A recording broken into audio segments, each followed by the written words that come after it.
Hello everyone, welcome back to my channel. I am Naina Bhatia. So guys, I am back with a new video which is on nitric acid. Okay, जो एक हमारा compound ही है ISC class 10th का. हमने इससे पहले ammonia को finish कर लिया था. उसके प्रीवियस ईयर क्वेश्चंस आप जाके देख सकते हो, वीडियोस में ऑलरेडी डिस्कस कर दिए हैं. तो चलो बिगिन करते हैं अपना नाइट्रिक एसिड. जैसे का बोर्ड बता ही रहा है, काफ़ी कुछ मैंने मेंशन कर रखा है, तो चलो बिगिन करते हैं. Basically nitric acid which is HNO3. The structure is this. Nitrogen की ऑक्सीजन के साथ सिंगल बॉन्ड्स भी होते हैं, डबल बॉन्ड भी, एंड वन कोऑर्डिनेट बॉन्ड. और यहाँ पर नाइट्रोजन की 7 की वैलेंसी होती है. Okay, now basically how nitric acid जो होती है, कैसे प्रेजेंट है, कहाँ पर प्रेजेंट है, ये सबका जो है इस सबको डिटेल में करते हैं. थोड़ा बहुत चीज़ें मैं बुक से बता देती हूँ बिकॉज ये बहुत ही रैंडम इन्फॉर्मेशन है. जैसे इन दी फ्री स्टेट नाइट्रिक एसिड जो होते हैं, जैसे लाइटनिंग होते हैं, जो जैसे थंडर स्टॉर्म्स जो आते हैं, हम लोगों ने एसिड रेन का नाम सुना है ना, उसके फॉर्म में नाइट्रिक एसिड नीचे आता है, अर्थ पर आता है.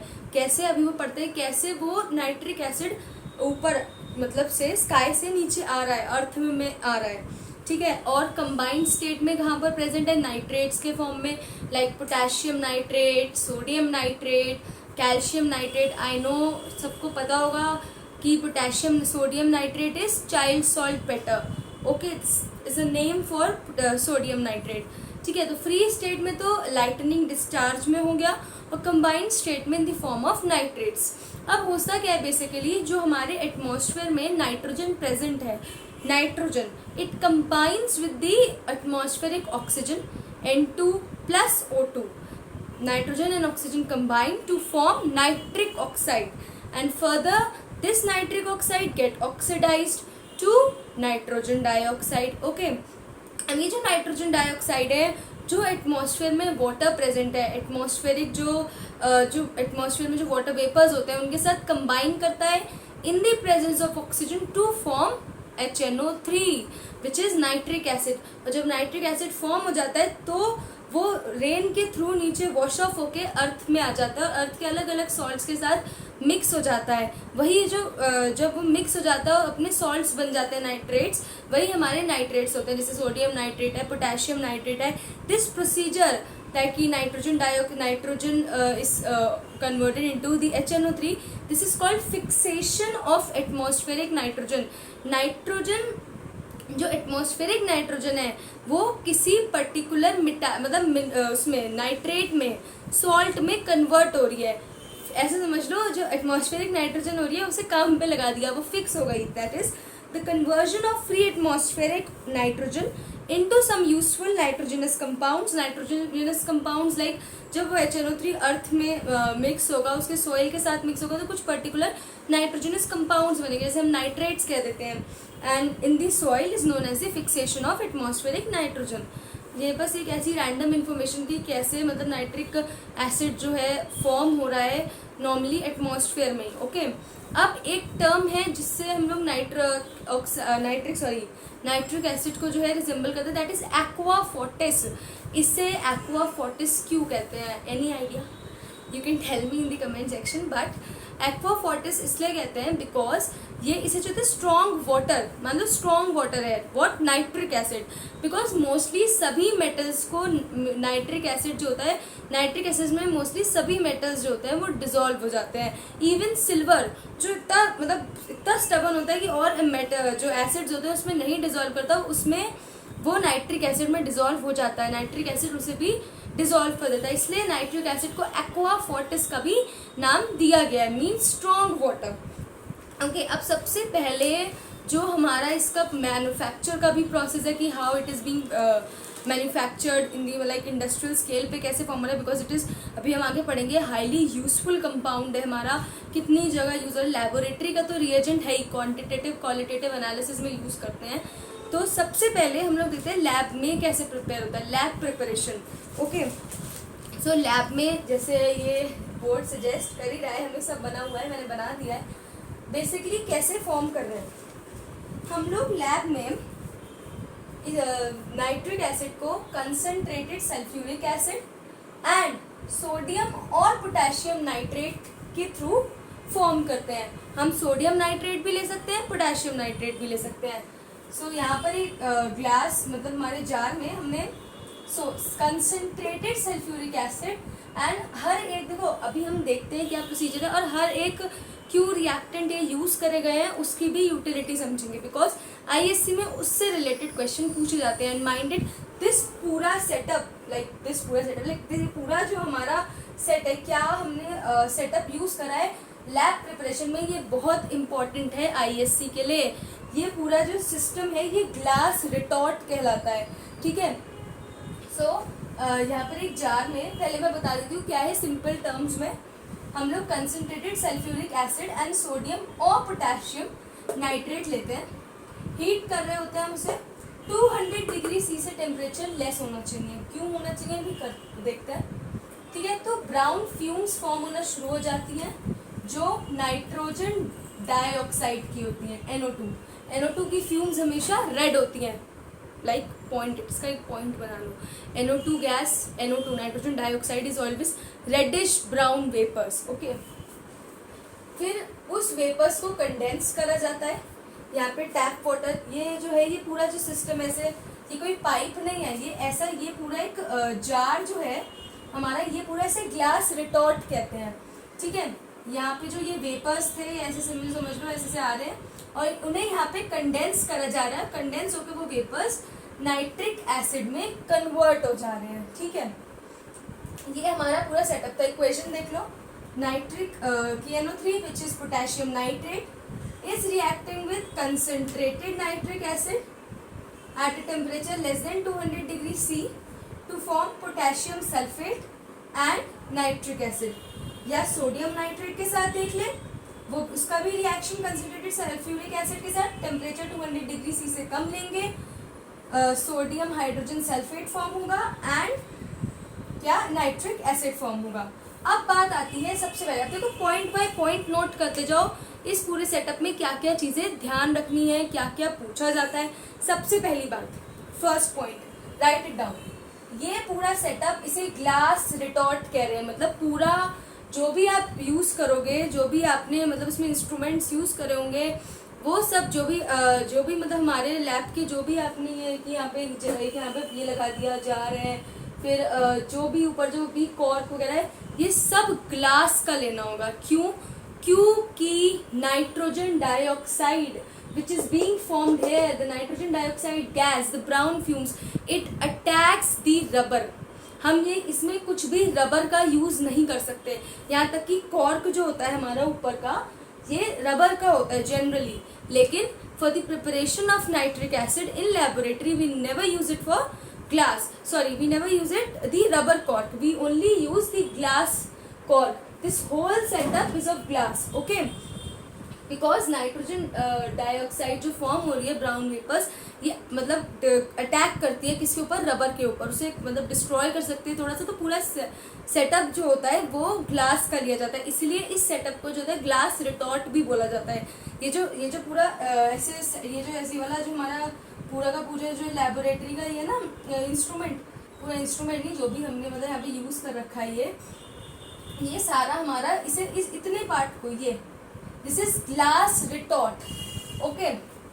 नाउ सेकेंड पॉइंट क्या नोट करने का है, why temperature is maintained less than 200 degree C. क्या कुछ हाइड्रोजन क्लोराइड वाले चैप्टर से याद है? टेम्परेचर तो वहाँ पे भी मेंटेन्ड हो रहा था, वहाँ पे क्यों हो रहा था? बिकॉज एक क्रस्ट बन जाता था। आई थिंक कुछ रिकॉल कर पाओगे। सिमिलर यहाँ पर केस है, अगर आप ये टेम्परेचर ज़्यादा ले लेते हो 200 डिग्री सी से, सो ये जो पोटेशियम या सोडियम हाइड्रोजन सल्फेट बन रहा है, ये K2SO4 और Na2SO4 which is sodium sulphate and potassium sulphate का होगा तब। और इनका जो होता है हमें पता है एक हार्ड क्रस्ट होता है जो यहाँ पर जो होता है जार के इधर स्टिक हो जाता है। आई थिंक ये रिकॉल कर पाओगे। और इसको रिमूव करना काफ़ी टफ होता है। तो अगर टेम्परेचर ज़्यादा लोगे तो एक बात भी है कि हमारा फ्यूल वेस्ट होगा, फिर हमारा अपरेटस क्रैक भी हो सकता है। क्यों? क्योंकि अगर टेम्परेचर हाई होगा तो potassium hydrogen sulphate and sodium hydrogen sulphate की जगह sodium sulphate and potassium sulphate का हार्ड क्रस्ट फॉर्म हो जाएगा, जो ग्लास रिट्रॉट से स्टिक हो जाता है और उसे तोड़ सकता है। ठीक है, ये हमारे दो रीज़न हो गए, एक तो फ्यूल वेस्ट होता है, हमारा पूरा कंटेनर ब्रेक हो सकता है रिटॉर्ट, ग्लास रिटॉर्ट, और हमारा ये जो क्रस्ट फॉर्म हो जाते हैं ये इससे स्टिक कर जाते हैं इस रिटॉर्ट से, और इसे रिमूव करना काफ़ी टफ हो जाता है। ठीक है, अब नेक्स्ट हमसे इसमें क्या पूछा जाता है, I have marked it separately. हाँ, नेक्स्ट जो अब देखो, जो यहाँ पे नाइट्रिक एसिड फॉर्म हो रहा होता है, ये जो लैब में हम मेथड यूज़ कर रहे हैं, ये वाला जो nitrate potassium and sodium nitrate का रिएक्शन H2SO4 के साथ करा रहे हैं, ये येलोइश कलर का होता है। येलोइश कलर का इसलिए होता है, वैसे जो प्योर नाइट्रिक एसिड होता है इट इज़ ऑलवेज कलरलेस। ये आपने देखा होगा लैब में, अगर आप कभी गए हो बाय चांस, कोई चांस मिल जाता है। वैसे हम लोग को ज़्यादातर ISC में 11th में लैब एक्टिविटीज़ कराई जाती है, तो ये स्लाइटली येलो होता है यहाँ पर। क्यों? येलो कलर जो नाइट्रिक एसिड का है वो इस नाइट्रोजन डाइऑक्साइड की वजह से होता है। ये रेडिश ब्राउन गैस यहाँ पर जब कंडेंस करा जाता है तो ये इस नाइट्रिक एसिड में डिसॉल्व हो जाती है, जिसकी वजह से उसका येलोइश कलर हो जाता है। लेकिन जब हम लोग जो है प्योर नाइट्रिक एसिड होता है वो हमेशा कलरलेस होता है। ठीक है, अब एक और हम देख लेते हैं कि हम यहाँ पर H2SO4 ही क्यों यूज कर रहे हैं। हम यहाँ पर कंसनट्रेटेड HCl क्यों नहीं यूज कर रहे, वो भी यूज कर सकते हैं। वाई? क्योंकि फिर तब यहाँ पर पोटेशियम क्लोराइड बनेगा और नाइट्रिक एसिड तो फिर भी बन सकता है ना। पर हम क्यों यहाँ पर H2SO4 ही यूज कर रहे हैं? क्या किसी ने ये बात नोटिस करी, nitric acid is a volatile acid. I hope you know what is a volatile acid, okay, and H2SO4 is a non volatile acid. इस पूरे प्रोसीजर में एक नॉन वॉलेटाइल एसिड एक वॉलेटाइल एसिड के फॉर्मेशन में use हो रहा है। और क्या है, H2SO4 is non volatile and nitric acid is volatile. तो अगर हम लोग यहाँ पर HCl ले लेते हैं, hydrochloric acid, which is again a volatile acid, तो जब वो फॉर्म होता तो नाइट्रिक एसिड जो यहाँ पे फॉर्म हो रहा है वो HCl उसके साथ भी इवेपोरेट हो जाता। क्यों? नाइट्रिक एसिड भी वॉलेटाइल है, HCl भी वॉलेटाइल है, ओके, HCl भी वॉलेटाइल है, नाइट्रिक एसिड भी वॉलेटाइल है, दोनों इवेपोरेट हो जाते हैं। नाइट्रिक एसिड HCl को लेके भी इवेपोरेट हो जाता। ठीक है, तो यहाँ पर हमारा H2SO4 जो हमने लिया है वो एक नॉन वॉलेटाइल एसिड लिया है, उसके थ्रू उसको फॉर्म कराया है। ऐसा नहीं है कि वो नहीं फॉर्म हो सकता है HCl से, ऐसा बिल्कुल नहीं हो सकता है। लेकिन जब HCl तो खुद ही जो है एक वॉलेटाइल एसिड है, तो वॉलेटाइल एसिड के अगर होगा तो नाइट्रिक एसिड भी वॉलेटाइल है, दोनों के दोनों इवेपोरेट हो जाएंगे साथ में। बिकॉज कंसनट्रेटेड HCl, देखो रीजन भी है, is not used in place of concentrated H2SO4 because HCl is a volatile acid and hence nitric acid vapors जो होंगे वो HCl को अपने साथ कैरी करके अपने साथ लेके उड़ा जाएंगे। मतलब ये भी इवेपोरेट हो जाएगा, वो भी इवेपोरेट हो जाएगा। इसलिए instead of HCl, concentrated HCl, we are preferring concentrated H2SO4 and the temperature is less than 200 degree C. Okay, एक मैंने पॉइंट और नोट कर लो, मैंने यहाँ बताया 200 डिग्री C से कम, बिकॉज क्रस्ट वाली बात, ठीक है, sodium sulphate and potassium sulphate का क्रस्ट हो जाता है, फ्यूल वेस्ट हो जाता है, ग्लास रिटॉर्ट हमारा ब्रेक हो सकता है। एक बात और है, अगर टेम्परेचर हायर हुआ, I think now I should rub this because मुझे और बताना है, ओके, इतना पॉइंट नोट हो गया होगा।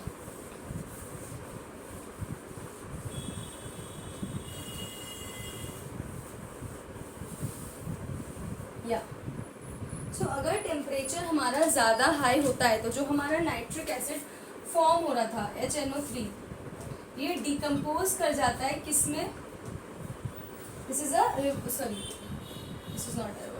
ये डिकम्पोज हो जाता है nitrogen dioxide, oxygen and water में।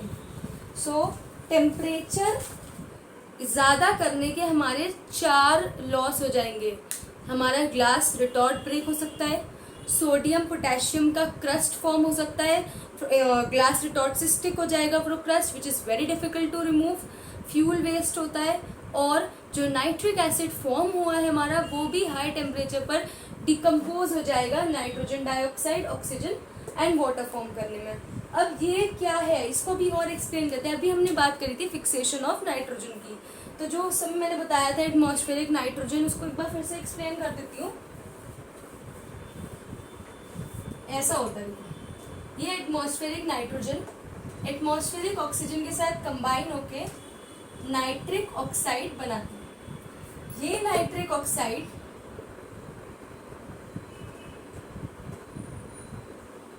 ऑक्सीडाइज्ड होके नाइट्रोजन डाइऑक्साइड में कन्वर्ट हो जाती है।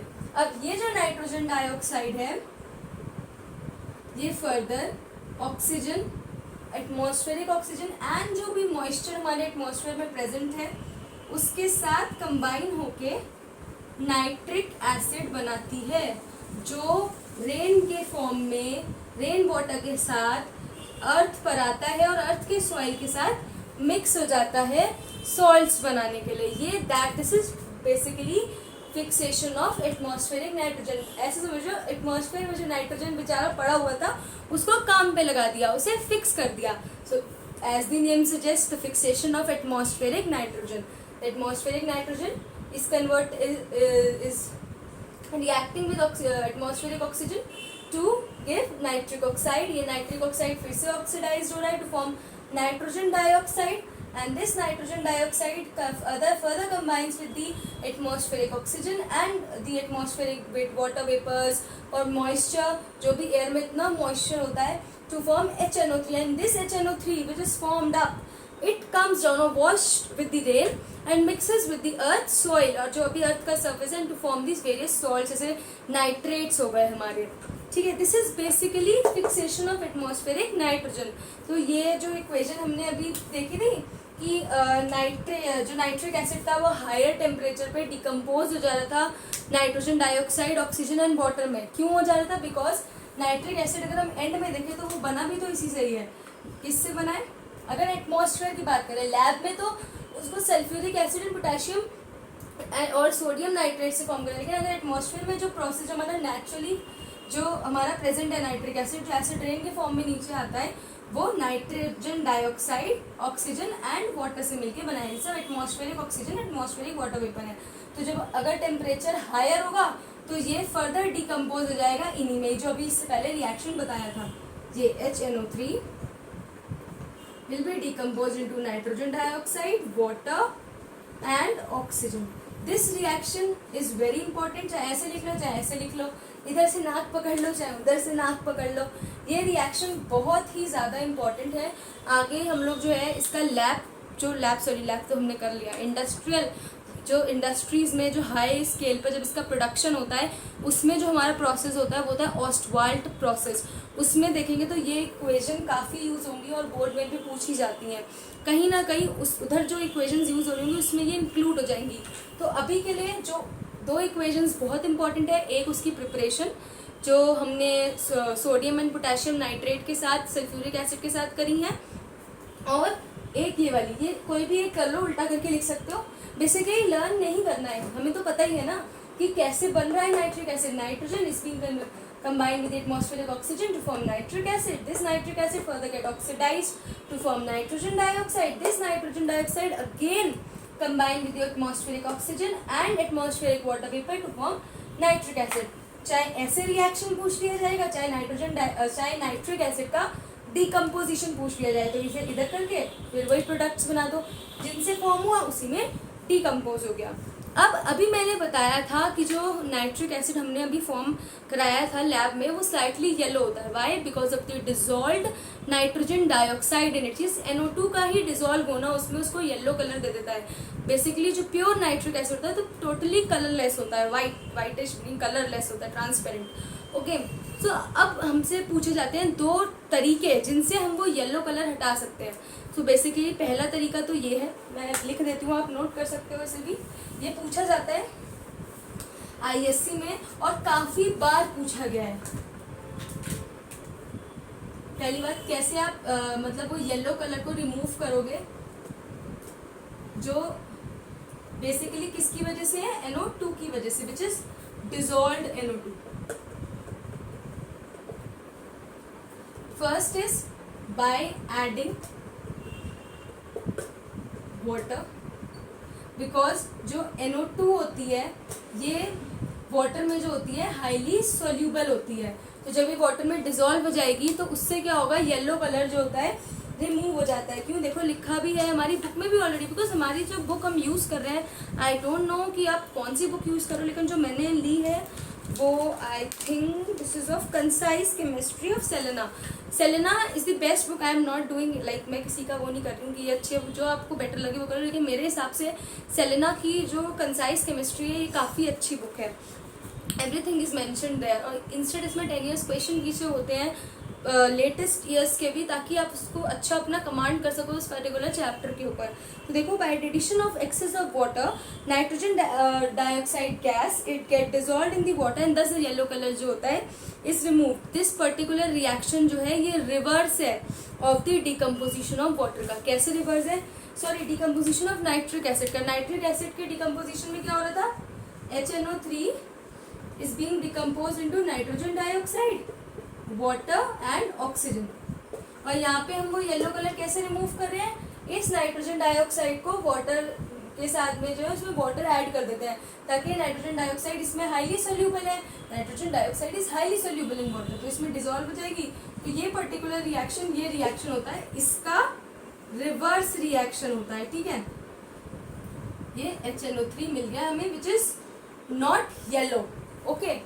तो देखो यहाँ पे नाइट्रिक एसिड का जो डिकम्पोजिशन था उसमें ये प्रोडक्ट्स फॉर्म होते हैं। यहाँ पे जो NO2 थी जिसकी वजह से येलो कलर था, उसमें हमने वाटर ऐड करा, वाटर है मीन्स उसमें ऑक्सीजन भी होगा, तो ये नाइट्रिक एसिड फॉर्म हो गया जो कलरलेस है, बिल्कुल जो येलो कलर का नहीं है। सेकेंड मेथड ये हो सकता है हमारा कि हम लोग कार्बन डाइऑक्साइड पास कर दें इसमें। Second is to pass CO2 gas. Why, because जब हम नाइट्रोजन डाइऑक्साइड जो होती है, जब CO2 गैस उस मिक्सचर में पास कराई जाती है तो NO2 गैस जो होती है हमारी वो एक्सपेल हो जाती है, वो उड़, मतलब समझ लो हटा देती है CO2 से, ठीक है। CO2 एक्सपेल्स NO2 गैस, और जब NO2 ही नहीं रहेगी तो जो येलो कलर जिसकी वजह से आ रहा है, नाइट्रिक एसिड तो फॉर्म हो चुका है। अब आप ये मत समझ लेना कि NO2 उड़ गई अब तो नाइट्रिक ऑक्साइड, अब नाइट्रिक एसिड कैसे बनेगा, वो बन चुका है, लेकिन कुछ तो पार्ट ऐसा भी होता है ना, ऐसा थोड़ी ना होता है कि जितना लिया उतना ही फॉर्म हो गया, मतलब जितनी आपने NO2 पास कर दी उतनी की उतनी नाइट्रिक एसिड में कन्वर्ट हो गई, कुछ जो रह जाती है जिसकी वजह से येलोइश कलर होता है, तो उसके लिए हम लोग CO2 भी पास करा देते हैं, या तो वाटर ऐड कर दो या CO2 पास कर दो। जो CO2 पास करने से जो NO2 होती है वो एक्सपेल हो जाती है, इवेपोरेट, हट जाती है, ठीक है, जिसकी वजह से येलो कलर हमारा हट जाता है, ठीक है। तो हमें कलरलेस सोल्यूशन नाइट्रिक एसिड का मिल जाता है। आई होप ये लैब प्रिपरेशन क्लियर हो गया होगा। काफ़ी हद तक मैंने कोशिश करी है जितनी इंपॉर्टेंट चीज़ें आती हैं ISC में उन्हें डिस्कस करना। जितना मैंने बोला कि ये कर लो, ये भी पूछा जाता है कि नेम द 2 वेज जहाँ पे आप जिस तरीके से आप उस येलो कलर को नाइट्रिक एसिड के रिमूव कर सकते हो, ठीक है। बिकॉज येलो अगर नाइट्रिक एसिड होगा तो वो प्योर नाइट्रिक एसिड कंसिडर नहीं करा जाता है। नेक्स्ट वीडियो में हम लोग इसका इंडस्ट्रियल प्रिपरेशन देखेंगे, मेथड जो है which is Ostwald process, and I should say it is very very important process for your ISC। इससे उसको टॉप पे रखे हुए इसे सेकंड पे होगी। दिस इज लैबोरेटरी, और लैब प्रिपरेशन हमेशा इंपॉर्टेंट होते हैं, लेकिन जो चैप्टर का समझो जो कोर है चैप्टर का, that is that Ostwald process. ये कंपाउंड्स में उनका इंडस्ट्रियल मेथड जो होता है प्रिपरेशन का, it is like damn very important for you, okay? So stay tuned with me and I would be helping you in your entire chapters. So if you like the video, hit the like button and subscribe my channel if you have not. So bye, keep studying, all the very best for your exams.